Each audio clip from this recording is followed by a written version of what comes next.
안녕하십니까. 내신장이 콩팥콩팥 구독자 여러분, 민족 최대의 명절 설날입니다. 구독자 여러분들 모두 새해 복 많이 받으십시오. 설날하면 먼저 떠오르는 것은 역시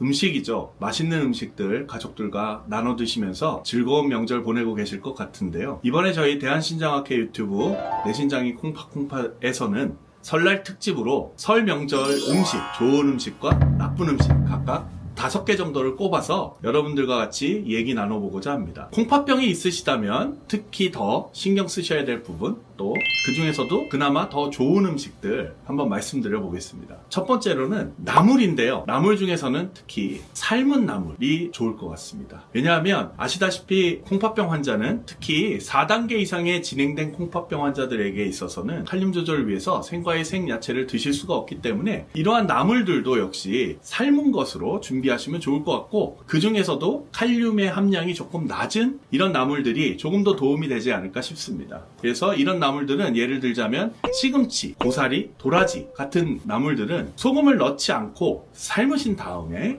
소금을 넣지 말고 참기름이나 들기름으로 무치면 좋을 것 같고요. 특히나 칼륨 함량이 높은 이런 야채들 같은 경우에는 아시는 것처럼 물에 데쳐서 칼륨을 제거하거나 아니면 충분한 물에 잘게 썰어서 한 30분 정도 담근 후에 건져서 양념을 하시면 칼륨 제거에 도움이 된다고 되어 있죠. 두 번째로는 설날에 여러 가지 국들 드시겠지만 국들 중에서는 그나마 좋다고 말씀드릴 수 있는 것은 저염 미역국이 되겠습니다. 아시는 것처럼 미역국 많이 끓여 드시겠지만 미역을 충분히 불리신 후에 국간장 대신에 소량의 소금과 참기름만으로 간을 좀 조절하시고요. 이렇게 조리를 하시게 되면 1인분의 나트륨 용량이 한 0.5g 정도가 되기 때문에 하루 권장량인 2g보다 한참 못 미치는 양이 되죠. 그래서 3끼를 다 드신다고 해도 큰 문제가 없는 정도의 용량이 될 것 같습니다. 세 번째로는 생선 요리는 가능하다 그러면 쪄서 드시는 것을 권유를 많이 해드립니다. 쪄서 드시는 이유는 인의 함량을 줄이기 위해서입니다. 아시는 것처럼 단백질이 풍부한 고기나 생선 같은 경우에는 조리 방법이 굉장히 중요한데요. 가장 안전한 조리법은 삶는 것으로 되어 있습니다. 찐 생선을 드시는 것을 권유를 드리고 싶고요. 그러면 어떤 종류의 생선이 좋을까 말씀을 드려보면 갈치, 조기, 도미 같은 생선들은 단백질 함량은 유지가 되지만 인의 비율이 좀 낮기 때문에 이런 것을 인단백질 비율이라고 하는데요. 인단백질 비율이 낮은 생선이기 때문에 찔 때 주의사항은 소금을 넣지 말고 그대로 생선을 쪄서 섭취를 하시는 것을 권유를 해드리고 싶습니다. 이렇게 된다면 1인분의 단백질은 약 20g 정도를 섭취하실 수가 있고요. 소금을 치지 않기 때문에 한 0.1g 미만의 나트륨 성분이 들어가기 때문에 큰 부담이 없을 것 같습니다. 네 번째로는 떡인데요. 설날하면 떡을 빼놓을 수 없을 것 같습니다. 근데 떡을 사실은 너무 달거나 너무 짜거나 하지 않도록 조리하는 것이 중요할 것 같고요. 가능하다면 염분이나 설탕을 넣지 않고 만든 백설기라든지 가래떡 같은 이런 무염떡들이 콩팥 건강에 조금 더 도움이 될 것 같고요.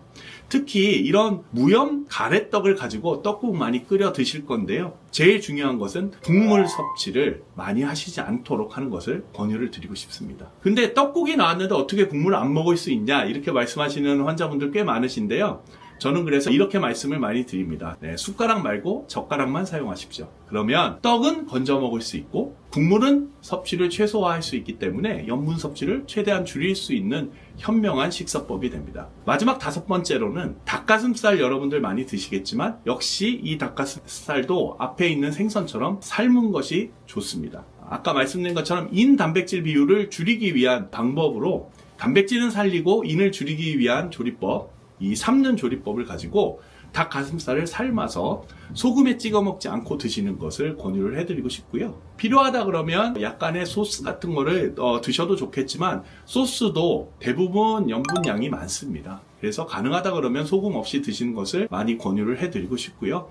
당연히 기름은 제거해서 드시는 것을 권고를 해드립니다. 이번에는 설날 음식 중에서 꼭 피하셔야 하는 음식 5가지 말씀드리도록 하겠습니다. 첫 번째로는 누가 뭐래도 국물입니다. 국물은 대부분 소금기가 많이 들어가기 때문에 짜다고 생각하시면 됩니다. 그래서 짠 국물 요리는 무조건 피하셔야 되는데, 이런 국물 요리 중에서 특히나 염분이 많이 들어갈 것 같은 이런 요리들은, 대표적인 음식은 떡국이죠. 갈비탕, 찌개 같은 음식들은 국물이 주로 드시게 되기 때문에 나트륨 함량이 하루 섭취량 권고량 이상인 2g 이상인 경우가 많습니다. 우리가 앞에서 말씀드린 무염 가래떡으로 만들지 않고 일반적으로 조리 방법을 가지고 떡국 한 그릇 드신다는 가정이라면 한 그릇만으로도 나트륨 함량을 3에서 4g 정도를 드시게 됩니다. 이거는 하루 그 권고량인 2g의 거의 2배의 용량이죠. 그래서 가능하다 그러면 떡만 드시고 국물은 드시지 않도록 권유를 드리고 싶습니다. 두 번째로는 좋아하시는 분들 많으시겠지만 젓갈류입니다. 젓갈류는 여러분들 다 아시는 것처럼 대부분 소금으로 절이기 때문에 많이 짜죠. 대표적인 젓갈류, 명란젓, 오징어젓, 창란젓 같은 이런 고염분 식품들은 사실은 나트륨 함량이 꽤 높습니다. 예를 들어 보면 오징어젓을 한 스푼, 한 15g 정도에 들어있는 이런 나트륨의 함량은 약 1.2g 정도 됩니다. 두 스푼만 가지고도 하루 권장량을 넘게 됩니다.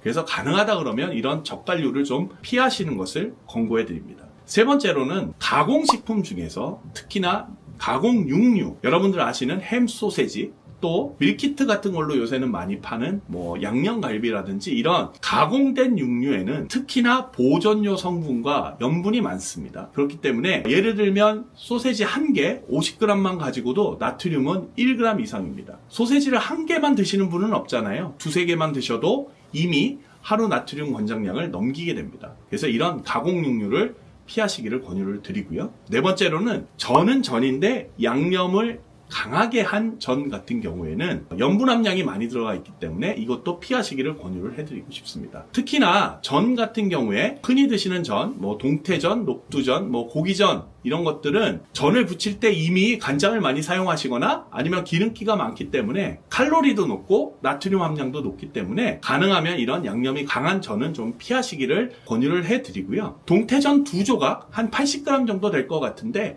이것만 가지고도 나트륨 함량이 1.2g 정도가 됩니다. 이미 2조각을 드시면 거의 하루 권장량을 채우시기 때문에 이런 전은 좀 피하시기를 권유를 해드리고 싶고요. 마지막 5번째로는 단 음식들이죠. 특히나 명절 음식들이 단 음식들이 많습니다. 예를 들면 한과라든지 약과라든지 또 꿀떡 같은 것들, 아시는 것처럼 당뇨병 환자분들이 콩팥병을 많이 가지고 계시기 때문에 설탕과 꿀이 많이 함유가 되어 있는 이런 달달한 명절 음식들은 고혈당을 유발하기 때문에 특히나 당뇨가 있으신 콩팥병 환자들한테는 좋지 않을 것으로 보입니다. 그래서 참기가 힘드시겠지만 이러한 달달한 명절 음식은 피하시기를 권유를 해드리고 싶습니다. 네, 오늘 저와 함께 명절 음식, 설날 음식 어떻게 먹는 게 좋을지, 또 좋은 음식과 나쁜 음식, 그리고 요리할 때의 팁들을 간단하게 말씀드렸는데요.